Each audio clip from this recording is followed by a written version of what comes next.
بسم اللہ الرحمن الرحیم۔ میرے پیارے مسلمان بہن بھائیوں، آج میں انشاءاللہ العزیز اللہ کے فضل سے آپ حضرات کے سامنے ماتم کے حوالے سے چند باتیں عرض کروں گا کہ ماتم کرنا جائز ہے یا ناجائز ہے۔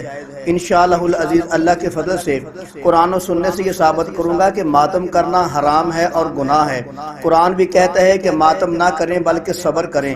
اللہ کے نبی صلی اللہ علیہ وسلم کی حدیث مبارکہ بھی کہتی ہے کہ ماتم نہیں کرنا چاہیے بلکہ صبر کرنا چاہیے۔ آؤ سب سے پہلے قرآن سے پوچھتے ہیں کہ ماتم کریں یا صبر کریں۔ قرآن کہتا ہے یا ایھا الذین آمنوا استعینوا بالصبر والصلاۃ، اے لوگو جو ایمان لائے ہو مدد مانگو صبر کے ساتھ اور نماز کے ساتھ۔ ان اللہ مع الصابرین، بے شک اللہ صبر کرنے والوں کے ساتھ ہے۔ تو قرآن بھی کہتا ہے کہ صبر کرنے والوں کا اللہ ساتھی ہے۔ جو ماتم کرتا ہے وہ صبر نہیں کرتا، وہ بے صبری کرتا ہے۔ قرآن کی دوسری آیت مبارکہ سنیں، والعصر ان الانسان لفی خسر الا الذین آمنوا وعملوا الصالحات وتواصوا بالحق وتواصوا بالصبر۔ اس آیت کے اندر بھی اللہ تعالیٰ فرماتا ہے کہ وہ آدمی جو ایمان لایا اور اس نے عمل صالح کیا اور اس نے حق کی تلقین کی اور صبر کی تلقین کی۔ تو لہذا میرے عزیز بھائی، قرآن کی دوسری آیت کے اندر بھی اللہ تعالیٰ فرما رہا ہے کہ وہ آدمی وہی آدمی ایمان والا ہے اور عمل صالح والا ہے جو صبر کی تلقین کرتا ہے۔ تو لہذا عزیز بھائیو، جو ماتم کرتا ہے وہ صبر نہیں کرتا، وہ بے صبری کرتا ہے۔ قرآن مقدس نے صبر کرنے کا حکم دیا ہے۔ یہ چار اوصاف ہیں کامیاب لوگوں کے: ایمان، عمل صالح، حق کی تلقین اور صبر کی تلقین کرتے ہیں۔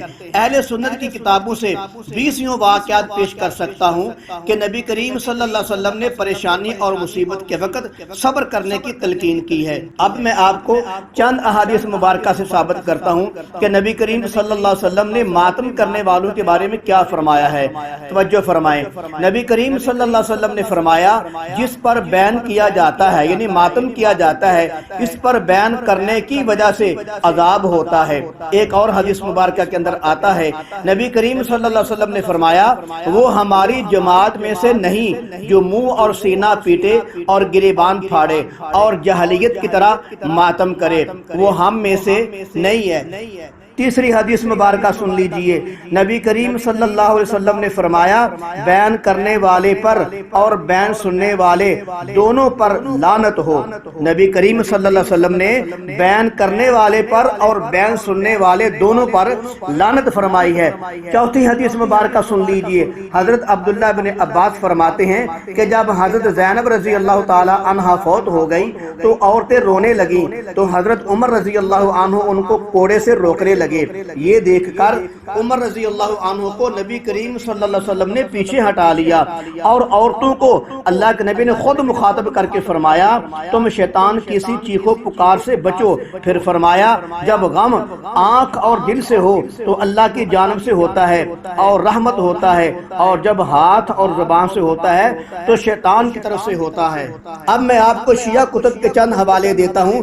جو شیعہ مذہب کے امام ہیں بڑے بڑے، وہ بھی یہ کہتے ہیں کہ ماتم نہیں کرنا چاہیے، یہ غلط عمل ہے۔ توجہ فرمائیں، نبی کریم صلی اللہ علیہ وسلم نے اپنے وصال کے وقت اپنی بیٹی فاطمہ رضی اللہ تعالی عنہ کو فرمایا اے فاطمہ رضی اللہ تعالی عنہ، جب میرا وصال ہو جائے تو میرے اوپر اپنے چہرے کو زخمی نہ کرنا اور مجھ پر اپنے بال نہ کھولنا اور میرے اوپر واویلا نہ کرنا اور نوحہ کرنے والیوں کو میرے اوپر جمع نہ کرنا۔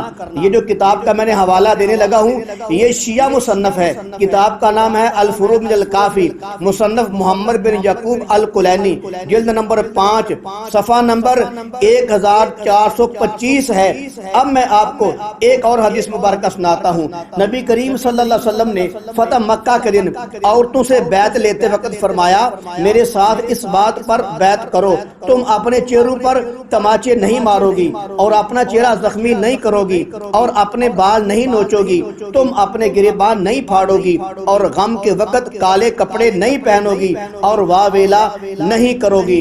یہ شیعہ کتب سے حوالے پیش کر رہا ہوں۔ نبی کریم صلی اللہ علیہ وسلم کی تعلیمات سے معلوم ہوتا ہے کہ نبی کریم صلی اللہ علیہ وسلم نے مصیبت اور پریشانی کے وقت ماتم نہیں بلکہ صبر کرنے کا حکم دیا ہے۔ ایک اور آپ کو میں حوالہ دیتا ہوں شیعہ کتب کا، توجہ فرمائیں۔ نبی کریم صلی اللہ علیہ وسلم کے وصال کے وقت علی رضی اللہ تعالی عنہ نبی کریم صلی اللہ علیہ وسلم کے سامنے کھڑے تھے، عرض کرتے ہیں یا رسول اللہ صلی اللہ علیہ وسلم اگر آپ نے صبر کرنے کا حکم نہ دیا ہوتا اور جزا فضا کرنے سے منع نہ کیا ہوتا تو میری آنکھوں میں جتنا آنسو کا ذخیرہ ہے میں رسول اللہ کے وصال پر بہا دیتا، مگر ایسا نہ کروں گا کیونکہ نبی کریم صلی اللہ علیہ وسلم نے پریشانی پر صبر کرنے کا حکم دیا ہے۔ یہ کون کہہ رہے ہیں؟ یہ علی رضی اللہ تعالیٰ عنہ فرما رہے ہیں۔ کتاب کا نام ہے نہج البلاغہ اور خطبہ نمبر 232 ہے۔ اب میں آپ کو حضرت علی رضی اللہ تعالیٰ عنہ کا قول مبارک آپ کو سناتا ہوں کہ وہ ماتم کے حوالے سے کیا فرماتے ہیں۔ حضرت علی رضی اللہ عنہ فرماتے ہیں جس نے مصیبت کے آنے کے وقت اپنے ہاتھوں کو اپنی رانوں پر مارا اور مار کر پیٹا اس کے عمل برباد ہو جاتے ہیں۔ یہ کون کہہ رہے ہیں؟ علی رضی اللہ تعالیٰ عنہ فرما رہے ہیں، اور کتاب ہے شیعوں کی نہج البلاغہ صفحہ نمبر 849، یہ کتاب ہے شیعوں کی۔ اب آؤ میں آپ کو امام حسین رضی اللہ تعالیٰ عنہ کا قول مبارک سناتا ہوں، توجہ فرمائیں۔ حضرت حسین رضی اللہ تعالیٰ عنہ نے میدان کربلا میں اپنی ہمشیرہ سیدہ زینب رضی اللہ تعالیٰ عنہ کو وصیت فرمائی، فرمایا اے میری بہن میں تم کو اللہ کی قسم دے کر کہتا ہوں میری قسم کو پورا کرنا، جب میری شہادت ہو جائے میرے اوپر اپنے گریبان کو نہ پھاڑنا، اپنے چہرے کو زخمی نہ کرنا، واہ ویلا نہیں کرنا، بے صبری نہیں کرنا۔ یہ ہے حسین رضی اللہ عنہ کی وصیت جو انہوں نے کربلا کے میدان میں اپنی بہن زینب رضی اللہ عنہ کو فرمائی تھی۔ یہ ہے اہل بیت کی تعلیم۔ میں کہتا ہوں شیعو اگر تم اہل بیت کے دیوانے ہو تو ان کی تعلیمات پر عمل کرو۔ تم کو حضرت حسین رضی اللہ عنہ کا نام لینا اچھا لگتا ہے اور ان کی تعلیمات پر عمل کرنا کیوں برا لگتا ہے؟ یہ تو ایسے ہی ہے جیسے مشرکین مکہ کو نبی علیہ السلام کا کردار بہت اچھا لگتا تھا، مگر جب نبوت ملنے کے بعد تعلیمات شروع ہوئی تو منکر بن گئے، اور تم بھی مشرکین مکہ کی طرح ہو، نام حضرت حسین رضی اللہ عنہ کا لیتے ہو اور ان کی تعلیمات کے منکر ہو۔ یہ جو میں نے امام حسین رضی اللہ عنہ کی روایت پڑھی ہے یہ بھی شیعہ کتب کا حوالہ ہے۔ ملا باقر مجلسی جلاء العیون کے اندر لکھتا ہے، صفحہ نمبر 653 ہے۔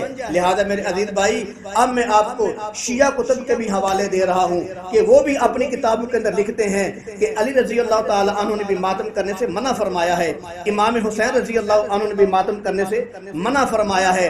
اور جو اپنے پیر یعنی کہ امام حسین رضی اللہ عنہ کی بات نہیں مانتے یہ تو ایسے ہی ہیں جیسے ایک پیر اپنے مرید سے کہتا ہے مجھے پانی پلاؤ مگر مرید پانی نہیں پلاتا، پیر صاحب نے کہا مجھے کھانا کھلاؤ مگر مرید کھانا نہیں کھلاتا بلکہ انکار کر دیتا ہے، پھر پیر صاحب نے کہا میرے لیے بسترا بچھاؤ، مرید بسترا نہیں بچھاتا بلکہ انکار کر دیتا ہے، پھر پیر صاحب نے کہا لوگوں کو گالیاں نہیں دینی مگر وہ لوگوں کو گالیاں بھی دیتا ہے، مگر ویسے زبان سے کہتا ہے مجھے پیر صاحب سے بہت محبت ہے، مگر پیر صاحب کے کہنے پر نہ پانی پلاتا ہے، نہ کھانا کھلاتا ہے، نہ بستر بچھاتا ہے، نہ گالیوں سے باز آتا ہے، پیر صاحب کی تعلیمات پر صاف انکار کرتا ہے، تو ایسے مرید کو کیا کہیں گے؟ پکی بات ہے آپ لوگ اس کو جاہل، بے وقوف، نافرمان، نکھٹو اور دنیا جہان کا بے وقوف اور دھوکے باز کہیں گے۔ یہ شیعہ لوگ بھی ایسے ہی ہیں، حضرت حسین رضی اللہ عنہ سے محبت کے دعوے دار تو ہیں مگر اہل بیت کی تعلیمات کے صاف منکر ہیں۔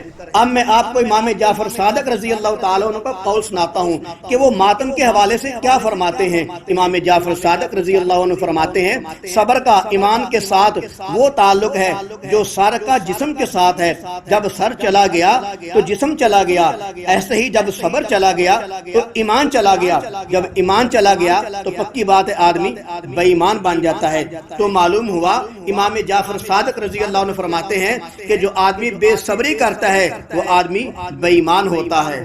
میں کہتا ہوں نبی کریم صلی اللہ علیہ وسلم کے فرمان اور اہل بیت کے فرمان میں سے کسی ایک پر بھی شیعہ کا عمل نہیں ہے۔ نبی کریم صلی اللہ علیہ وسلم نے فرمایا بیان سننے اور کرنے والے دونوں پر لعنت ہے۔ تو معلوم ہوا نبی کریم صلی اللہ علیہ وسلم کے فرمان کے مطابق ایسے لوگوں پر لعنتیں برستی ہیں۔ حضرت علی رضی اللہ عنہ نے فرمایا جو غم کے وقت اپنی رانوں پر مارے اس کے عمل برباد ہو جاتے ہیں، تو معلوم ہوا ان کے عمل بھی برباد ہیں۔ جب ان پر لعنتیں بھی برستی ہیں ان کے عمل بھی برباد ہیں، تو ان کا حضرت حسین رضی اللہ عنہ کا نام لینا عوام کو دھوکہ دینا ہے۔ اصل میں ان کے عمل بھی برباد ہیں اور آخرت بھی برباد ہے۔